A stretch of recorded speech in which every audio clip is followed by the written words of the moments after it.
Hello everyone. हम लोगों ने यूपी पीसीएस प्रीलिम्स 2023 का पेपर देखा था। आज हम 2022 का पेपर देखेंगे। इसके क्वेश्चंस और इसके आंसर्स डिस्कस करेंगे। सॉल्यूशन हम इस वीडियो में डिस्कस नहीं करेंगे, वो हम आगे नेक्स्ट वीडियो में डिस्कस करेंगे। तो स्टार्ट करते हैं अपने फर्स्ट क्वेश्चन से। विच of the following rock addicts of Ashoka speaks of religious synthesis. कौन सा जो रॉक एडिक्ट है अशोका का वो बात करता है रिलीजियस सिंथेसिस की। तो rock edict number 12 religious synthesis की बात करता है। Next, which of the following wild life sanctuary of UP was established in 1975। अब आपको यूपी की जितनी भी वाइल्ड लाइफ सेंचुरी हो गई, उनके नेशनल पार्क हो गए, इन सब की जानकारी थोड़ी सी अच्छे से होनी चाहिए कि कौन से डिस्ट्रिक्ट में पड़ता है ना। तो कौन सी वाइल्ड लाइफ सेंचुरी को कब इस्टेब्लिश करा गया था। जैसे कि 1975 में यूपी में Katarniaghat wildlife sanctuary को इस्टेब्लिश करा गया था। Next number, question number 3। With reference to valuable IT brands which of the following statement are correct. तो बताना है कि आईटी ब्रांड से रिलेटेड कौन सा स्टेटमेंट सही है। Accenture is the most valuable world wide eye brand इन 2022। तो आपको आईटी ब्रांड्स का थोड़ा पता हो या फिर कोई और ब्रांड है जो बहुत ज़्यादा न्यूज़ में हो उसके बारे में पता हो, तो एसेंचर एक वैल्यूएबल ब्रांड है थी 2022 की। टीसीएस नंबर 2 पे है in global IT services brand इन 2022। इस बार आपको आर्टिफिशियल इंटेलिजेंस हो गया जो इन सब के बारे में ज़्यादा पता होना चाहिए क्योंकि ये बहुत ज़्यादा न्यूज़ में है काफ़ी टाइम से। Most of the sources of energy we use represent stored solar energy. Which of the following is not ultimately derived from the sun's energy? ज़्यादातर जो सोर्स है होता है एनर्जी का जो हम यूज़ करते हैं वो रिप्रेजेंट करता है स्टोर्ड सोलर एनर्जी को। इनमें से कौन सा स्टेटमेंट सही नहीं है जो कि अल्टीमेटली ड्राइव नहीं होता सन की एनर्जी से। अब आपको पता है कि सन की एनर्जी से ही हमारी दुनिया चलती है। जियोथर्मल एनर्जी सन से निकलती है, बायोमास एनर्जी भी सन से प्रोवाइड होती है, विंड एनर्जी भी सन से प्रोवाइड होती है ना। तो लेकिन न्यूक्लियर एनर्जी जो है वो सन से हमें प्रोवाइड नहीं होती है ना। अल्टीमेटली वो सन से ड्राइव नहीं होती, वो सॉइल से ड्राइव होती है। When the environmental protection act for the protection and preservation of environment was passed by government of India. ये क्वेश्चन 2023 में wild life sanctuary act wild life protection act के नाम का जो क्वेश्चन था वो 2023 में पूछा गया था। 2022 में आपसे इन्वायरमेंटल प्रोटेक्शन एक्ट पूछा गया था। तो सीधी सी बात है, आपको ये बात पता होनी चाहिए कि कौन से जो एक्ट है उन्हें कब इस्टेब्लिश करा गया है। तो आंसर यहाँ पे 1986 है। Which Indian player has won gold medal in men's 200 metre butterfly swimming event held in Copenhagen in April 2022। किस इंडियन प्लेयर ने गोल्ड मेडल जीता था मेंस 2000 मीटर में बटरफ्लाई स्विमिंग इवेंट जो है हुआ था कोपनहेगन में अप्रैल 2022 में हुआ था। तो नाम था सजन प्रकाश। अब ये क्वेश्चन इतना इम्पोर्टेंट नहीं है जितना इम्पोर्टेंट ये है कि इस वक्त जितने भी इवेंट्स हो रहे हैं है ना, इस साल जितने भी इवेंट्स हुए हैं वैसे तो एक साल के याद रखने हैं आपको कि कौन से इवेंट में कौन सा इंडियन प्लेयर जो है वो गोल्ड मेडल लेकर आया है, जब पहली बार कोई भी मेडल लेकर आया है। तो ये सारी चीज़ आपको पता होनी चाहिए, तो वो आपके लिए चेरी ऑन द केक हो जाएगा। ठीक है, वही चीज़ें आपको ज़्यादा अच्छे से पता हो क्योंकि उससे पीसीएस में क्वेश्चंस आते हैं। सजन प्रकाश इसका आंसर है। नेक्स्ट है, with reference to budget of Uttar Pradesh for financial year 2020-21 which of the following statement are true. Budget से रिलेटेड कौन सा स्टेटमेंट सही है। The size of the budget was, Uttar Pradesh का जो बजट आया था उससे रिलेटेड। अब आपको उत्तर प्रदेश का बजट, वैसे तो यूनियन बजट आपको अच्छे से पता होना चाहिए, पर उत्तर प्रदेश के बजट के बारे में भी पता होना चाहिए कि यूपी के बजट का साइज़ कितना है। जैसे इसमें लाया 5,12,860 crore. Certain new schemes were also included in the budget. कुछ और नई स्कीम्स जोड़ी गई हैं जो कि 10,967 रुपीज़ करोड़ रुपीज़ की हैं। तो काफ़ी फैक्चुअल क्वेश्चन है, मे बी आपको पता हो तभी आप सही कर पाओ या थोड़ा सा भी आंकड़ा चेंज हो जाए, क्योंकि एक बात ये रहती है कि जो आंकड़े होते हैं वो दरअसल सही नहीं होते, लेकिन यहाँ पे दोनों ही आंकड़े सही हैं, तो आपको करेक्ट पता होना ही चाहिए। इनमें से कौन सा करेक्ट मैच कर रहा है, तो केरला में रबड़ होती है। टी कहाँ पर होती है आपको बतानी है। वीट सबसे ज़्यादा कहाँ पर देखने को मिलता है, और जूट सबसे ज़्यादा, तो जूट वेस्ट बंगाल में होता है। टी दार्जिलिंग, वेस्ट बंगाल, असम की टी में सबसे ज़्यादा टी होती है। और जो वीट होता है वो होता है उत्तर प्रदेश में। अब हम बात करते हैं, नेक्स्ट है डीडीटी, जिसकी फुल फॉर्म है डाइक्लोरो डाइफिनाइल ट्राइक्लोरो इथेन। ये एक एनसीईआरटी का क्वेश्चन है। ये है क्या? ये एक नॉन बायोडिग्रेडेबल पॉल्यूटेंट है। तो जिसे 12th की एनसीईआरटी अच्छे से पढ़ी है उसे ये क्वेश्चन पता होगा। Match list 1 and list 2 and select the correct answer from the code given below.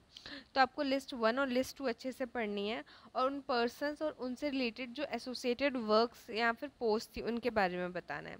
D के कार्वे जो हैं वो आपको पता होगा कि सेक्रेटरी थे विडो रीमैरिज एसोसिएशन के। इन्होंने एक विडो से शादी भी करी थी। जेईडी बैथुने जो थे ये इन्होंने गर्ल्स स्कूल खोला था कलकत्ता में। ईश्वर चंद्र विद्यासागर एक बहुत ही ज़्यादा इम्पॉर्टेंट पर्सनैलिटी है। ये प्रिंसिपल थे संस्कृत कॉलेज के कलकत्ता में और इन्होंने वुमेन एजुकेशन पे बहुत काम करा है। बीएम मालाबारी जी ये थे, इन्होंने एक क्रूसेड स्टार्ट करा था अगेंस्ट चाइल्ड मैरिज, कि चाइल्ड मैरिज नहीं होनी चाहिए। नेक्स्ट क्वेश्चन है, which religious group in India has its highest urban population? किस रिलीजियस ग्रुप की अर्बन पॉपुलेशन सबसे ज़्यादा है? तो देखिए ज़्यादातर रूरल पॉपुलेशन जो हो गई है और पॉपुलेशन होगी वो एग्रीकल्चर से रिलेटेड पॉपुलेशन रूरल पॉपुलेशन होती है। लेकिन जैनिज़्म की एक फ़िलॉसफी है कि उनके यहाँ एग्रीकल्चर को सपोर्ट इतना नहीं करा जाता, क्योंकि माना जाता है कि एग्रीकल्चर करते टाइम बहुत सारे जीव आत्मा जो है वो मर जाती हैं। और जैन धर्म में किसी भी जीव को मारना जो है वो अगेंस्ट है उनके धर्म के। तो ज़्यादातर जो लोग होते हैं जैन लोग होते हैं वो बिजनेस में ज़्यादा इन्वॉल्व होते हैं। तो अर्बन पॉपुलेशन सबसे ज़्यादा जैन की देखने को मिलती है। तो इस लॉजिक से आप इसे सही कर सकते थे। मैच लिस्ट 1 एंड लिस्ट 2 और सिलेक्ट करना है answer from the code given below. हिल कौन से स्टेट में आपको बताना है। तो ये जो मैप रिलेटेड क्वेश्चन है, हिल हो गए, रिवर्स हो गई, माउंटेन्स हो गए। अब तो वर्ल्ड वाइड मैप्स भी काफ़ी ज़्यादा पूछे जा रहे हैं, तो आपको उनकी भी जानकारी अच्छे से होनी चाहिए। जैसे कि बटेश्वर हिल जो है वो कहाँ पर है? बिहार में। बिलारी रेंज जो है वो कहाँ पर है? कर्नाटका में। तो बटेश्वर जिसको पता है बिहार में है तो वो आंसर देख सकता है कि ए या डी में से सही लगा सकता है। जिसे पता है कि बिलारी रेंज जो है वो कर्नाटका में है तो उसका आंसर सही हो जाएगा, क्योंकि 4 ऑप्शन सिर्फ डी में ही है। चिन रेंज जो है वो है मणिपुर में, इससे भी आप पता लगा सकते हैं क्योंकि चिन थोड़ा सा नॉर्थ ईस्टर्न नाम है। डोशी हिल जो है वो डोशी हिल हरियाणा में है। तो ये आपको पता होना चाहिए था। नेक्स्ट है यूनाइटेड नेशन डेवलपमेंट प्रोग्राम जो है ये आइडेंटिफाई करा गया फॉलोइंग कैटेगरीज में ऑफ पॉवर्टी। इसमें से कौन सा सही है?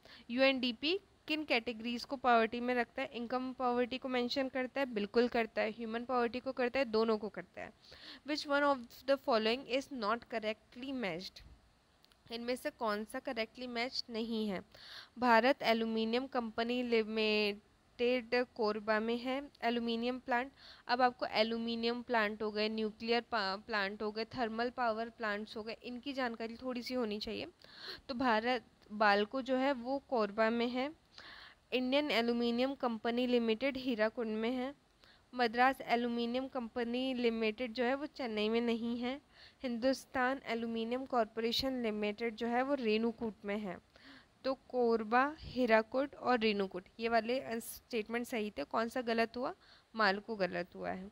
नेक्स्ट है, which is party get scandal of United kingdom? What is party get? Party get scandal जो है यूनाइटेड किंगडम का वो किससे रिलेटेड है? ये रिलेट करता है टू फ्लाउटिंग ऑफ कोविड-19 norms by British PM office.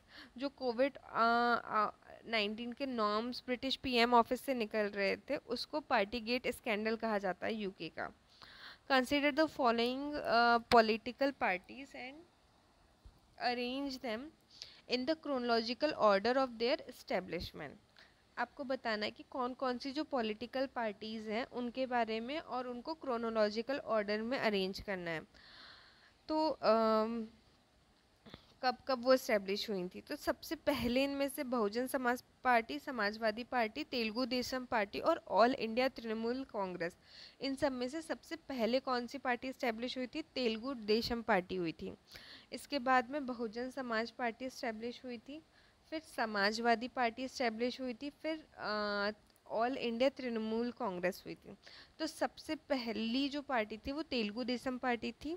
Bahujan Samaj party उसके बाद में हुई है, समाजवादी वादी पार्टी उसके भी बाद में हुई है, और सबसे बाद में हुई इन सब में से ऑल इंडिया तृणमूल कांग्रेस। इनके ईयर लिखने हैं आपको कमेंट में। What is the name of the test for undergraduate admission of Central University single window admission for 2022-23?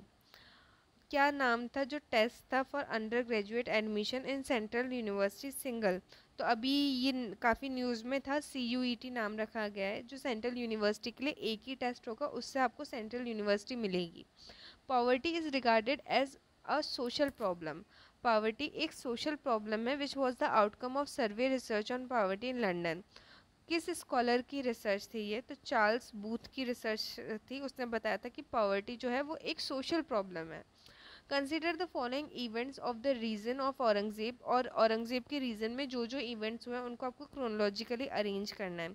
तो सबसे पहले औरंगजेब ने डिफीट करा था शुजा को near Banaras, followed by victory हुई थी उसकी धारमत में, फिर बैटल ऑफ समूगढ़ लड़ी गई थी, उसके बाद बैटल ऑफ धिरोई लड़ी गई थी।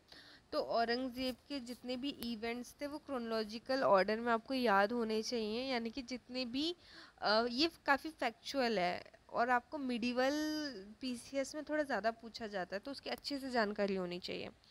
केबुल लामजाओ नेशनल पार्क जो है वो कहाँ पर है? मैक्सिमम वो लोकेटेड है किस लेक पर? तो ये काफ़ी फेमस क्वेश्चन है।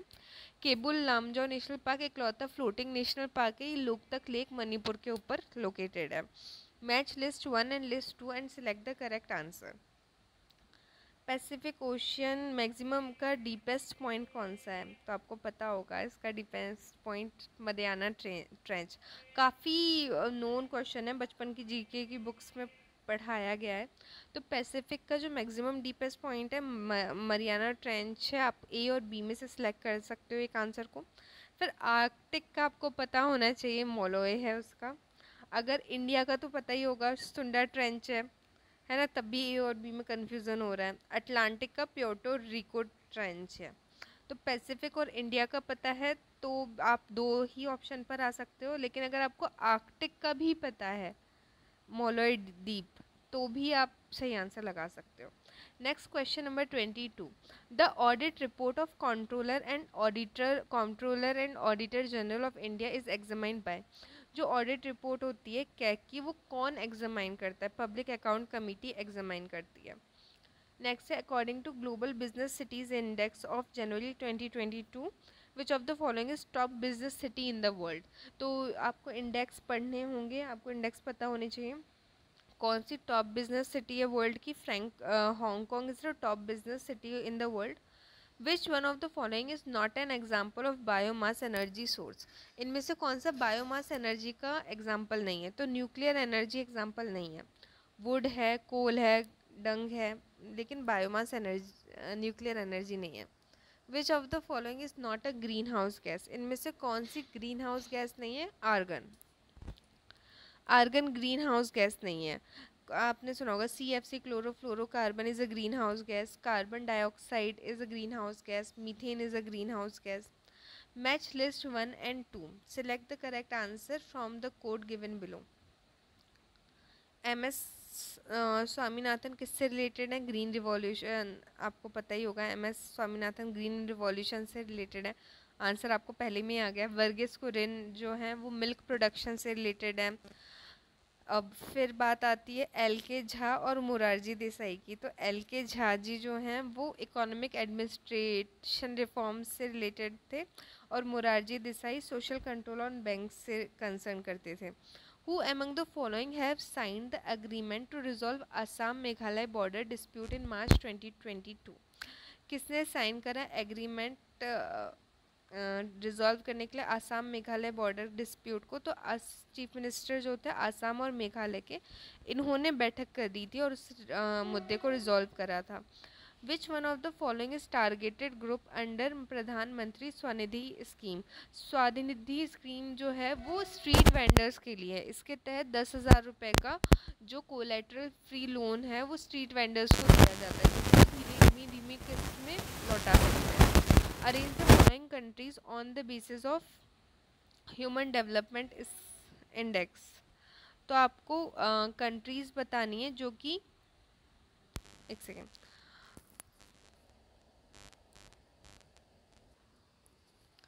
अरेंज करना है कंट्रीज़ को on the basis of human development index 2022। तो कौन कौन सी कंट्रीज़ जो हैं वो बेहतर हैं, तो सबसे ज़्यादा अच्छी है हांगकांग ह्यूमन डेवलपमेंट इंडेक्स में। उसके बाद में आती है रशिया, रशिया के बाद आता है जापान, जापान के बाद आता है ऑस्ट्रेलिया। तो इसका सही आंसर नंबर डी है। नेक्स्ट क्वेश्चन है कि लिस्ट है, आपको परमिसिबल नॉइस लेवल बताना है। तो रेजिडेंशियल एरियाज़ में कितना नॉइस लेवल जो है वो परमिसिबल है, 55 dB तक है। साइलेंट जोन में 50, तो साइलेंट का नाम सुनते आपको पता समझ आना चाहिए, सबसे कम इसी में होगा, 50 dB तक नॉइस लेवल परमिसिबल है। इंडस्ट्रियल एरिया जो है वहाँ पे 70 dB तक, और कमर्शियल एरिया में 65 dB तक नॉइस लेवल जो है वो परमिसिबल है। With reference to Chandragupta two which of the following statement are correct. जो चंद्रगुप्त टू है उससे रिलेटेड कौन सा स्टेटमेंट सही है। The strongest evidence in the context of Shaka victory is the silver coin of the king of this king. The weight of these coins use to be about 33 grains. Chandragupta two जो है इससे related कौन सा statement सही है। पहला, जो strongest evidence है इन the context of Shaka victory वो सिल्वर कॉइन है। जो वेट है इन कॉइन्स का वो अबाउट 33 ग्रेन्स है। जो स्ट्रॉन्गेस्ट एविडेंस है शाका विक्ट्री का वो सिल्वर कॉइन है, और जो वेट होता है इन कॉइन्स का वो 33 ग्रेन्स होता है। दोनों स्टेटमेंट्स है, काफ़ी फैक्चुअल है, आपको पता होगा तो ही आप इसका आंसर कर पाएंगे। माल्थुसियन थ्योरी जो है वो 2023 में भी पूछी गई है। जितनी भी थ्योरीज हैं आपको उसके जो थ्योरिस्ट हैं उनके बारे में पता होना चाहिए। टी माल्थस ने प्रोपाउंड करी थी one of the most famous theories जिसे माल्थुसियन थ्योरी कहते हैं। ये रिलेटेड थी पॉपुलेशन से, ठीक है। तो पॉपुलेशन से रिलेटेड थी माल्थुसियन थ्योरी। 2023 में भी ये क्वेश्चन पूछा गया था। गिवन दो स्टेटमेंट पूछे गए हैं, आपको असर्शन और रीज़न के बेसिस पे बताना है कि जो असर्शन और रीज़न है, पहली बात वो दोनों सही हैं या नहीं। अगर सही है तो क्या रीज़न असर्शन को करेक्टली डिफाइन कर रहा है। तो स्टेटमेंट था आगरा एंड दार्जिलिंग जो है वो लोकेटेड हैं सेम लेटीट्यूड पे, बट टेम्परेचर जो है जनवरी में इन आगरा वो 16 डिग्री रहता है, जबकि दार्जिलिंग में वो 4 डिग्री रहता है। ऐसा क्यों होता है। टेम्परेचर डिक्रीज होता है with height, and due to thin air places जो होती हैं माउंटेन की वो कूलर होती है देन प्लेसेस इन प्लेन। तो पहली बात तो ये कि ये जो स्टेटमेंट है ना ये एनसीईआरटी में आपको मिलेगा, तो ये दोनों ही सही हैं। आंसर 20 का करेक्ट है। कौन सा प्लांट कौन सी डिसीज़ कॉज करता है, क्वेश्चन ये 2023 में भी इस तरीके का क्वेश्चन पूछा गया है। सिट्रस कैंकर जो है वो किसकी वजह से होता है, बैक्टीरिया की वजह से होती है प्लांट में।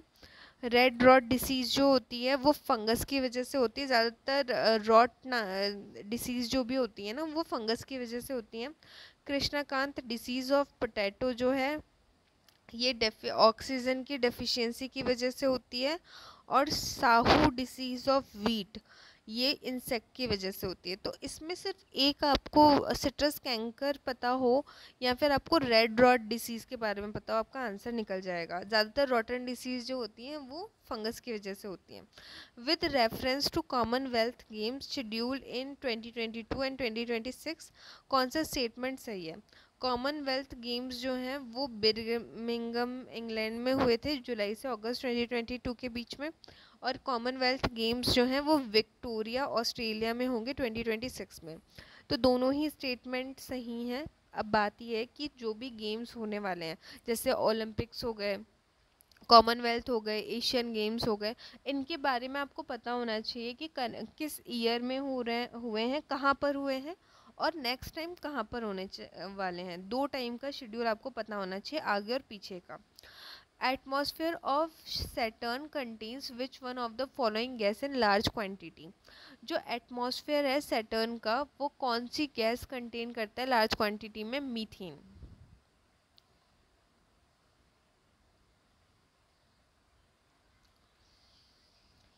जो मेन पर्पस है गंगा एक्शन प्लान प्रोजेक्ट का, वो लॉन्च करा गया था 1985 में, was make its water pollution free only.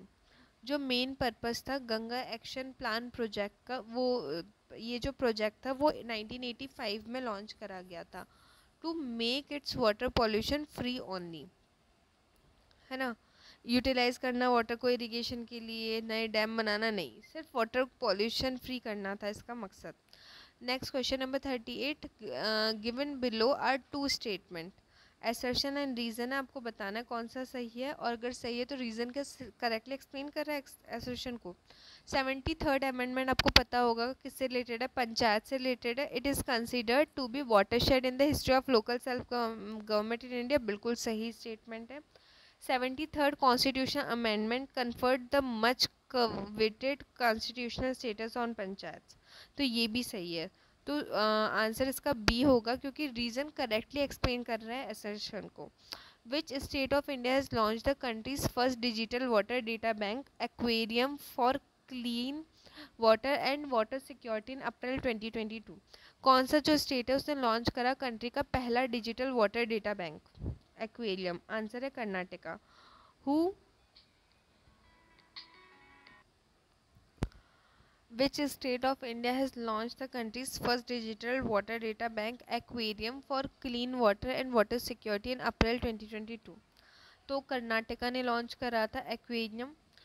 Who was the propounder of Satyashodhak Samaj? तो सत्यशोधक समाज बेसिकली सबको पता होना चाहिए कि ज्योतिबा फूले ने इसके फाउंडर थे। नेक्स्ट है बायो रिजर्व सेक्टर और स्टेट से रिलेटेड आपको बताना है। सुंदरबन आपको पता होगा वेस्ट बंगाल में, आंसर आप सीधे लगा सकते हैं इसका। बायो रिजर्व जो है वो कहाँ कहाँ पर कौन से? तो मानस जो है वो है असम में, पता होना चाहिए। सुंदरबन वेस्ट बंगाल में, नंदा देवी वैसे उत्तराखंड में, पर यहाँ पे उत्तर प्रदेश लिखा हुआ है। पंचमढ़ी मध्य प्रदेश में। ये सारे आपको पता होंगे, इतने टफ नहीं थे। Which among the following is an important mineral of Pegu Yoma regions of Myanmar? इनमें से कौन से इंपॉर्टेंट रीजन है Pegu mineral of Pegu Yoma region of Myanmar के? तो मिनरल ऑयल पाया जाता है पेगू योमा रीजन में म्यांमार के। On the basis of one district one product programme Uttar Pradesh का कौन सा करेक्टली मैच नहीं कर रहा? बागपत वुडन टॉयज़ के लिए नहीं है, बाकी अमेठी मून्स प्रोडक्ट्स के लिए है, गौतम बुद्ध नगर रेडीमेड गारमेंट्स के लिए, आगरा लेदर प्रोडक्ट्स के लिए है, लेकिन जो बागपत है वो वुडन टॉयज़ के लिए नहीं है। बिल्डिंग और बिल्डर्स से रिलेटेड आपको बताना है कि कौन सी बिल्डिंग कौन से शहंशाह ने बनवाई थी। सुल्तानगढ़ की जो है वो इल्तुतमिश ने बनवाई थी। रेड पैलेस जो है वो बालबन ने बनवाया था। जमात खाना मस्जिद जो है वो अलाउद्दीन खिलजी ने बनवाई थी। 2.5 दिन का झोपड़ा जो है वो कुतुबुद्दीन ऐबक ने बनवाया था। तो ये सारी बिल्डिंग्स जो हैं वो किन बिल्डर्स ने बनवाई है, या फिर किन बिल्डर्स ने और क्या क्या बिल्डिंग्स बनवाई है, इसके बारे में देखना होगा आपको एक बार, कि बालबन ने जो था वो क्या बनवाया था। बालबन ने बनवाया था रेड पैलेस। इल्तुतमिश ने क्या बनवाया था? इल्तुतमिश ने सुल्तानगढ़ी बनवाई थी। कुतुबुद्दीन ऐबक ने 2.5 दिन का झोपड़ा बनवाया था। और अलाउद्दीन खिलजी ने रेड पैलेस बनवाया था, वो जमात खाना मस्जिद बनवाई थी। तो डेमोग्राफिक डिविडेंड जो है, पहली बात ये कौन सी पॉपुलेशन होती है? वर्किंग पॉपुलेशन होती है 15 से 59 ईयर्स की एज की। मैच करना है लिस्ट 1 और लिस्ट 2 को। तो आपको बताना है लिस्ट 1 और लिस्ट 2 में से कौन सा स्टेटमेंट, शेड्यूल और सब्जेक्ट तो पता होना चाहिए, हर साल क्वेश्चन आता है, कुछ भी कर लो। थर्ड शेड्यूल रिलेटेड है ओथ एफर्मेशन से। फोर्थ शेड्यूल रिलेटेड है हमारा सीट्स एलोकेशन से in council of state. 8th schedule related है लैंग्वेजेस से। 7th शेड्यूल रिलेटेड है to list of subject matters of laws to be made by the parliament and state legislature.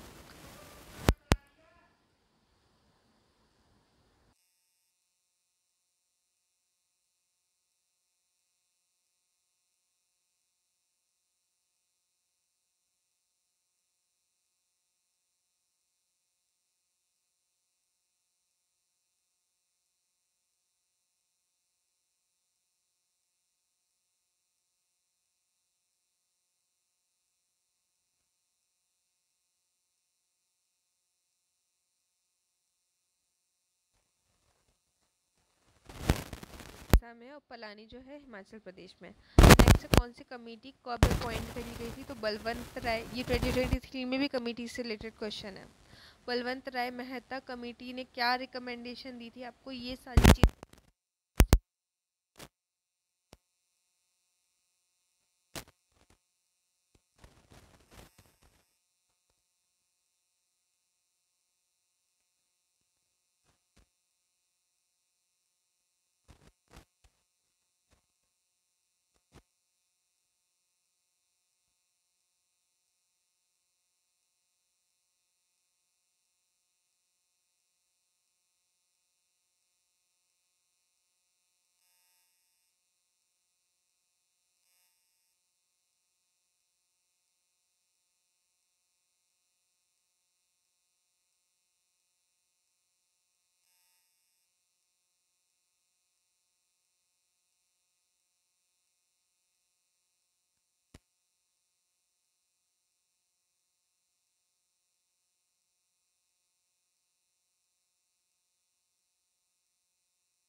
President बनी थी Tanzania की। आपको ज़्यादातर जो वुमेन प्रेसिडेंट्स के अपॉइंटमेंट है वो पता होने चाहिए।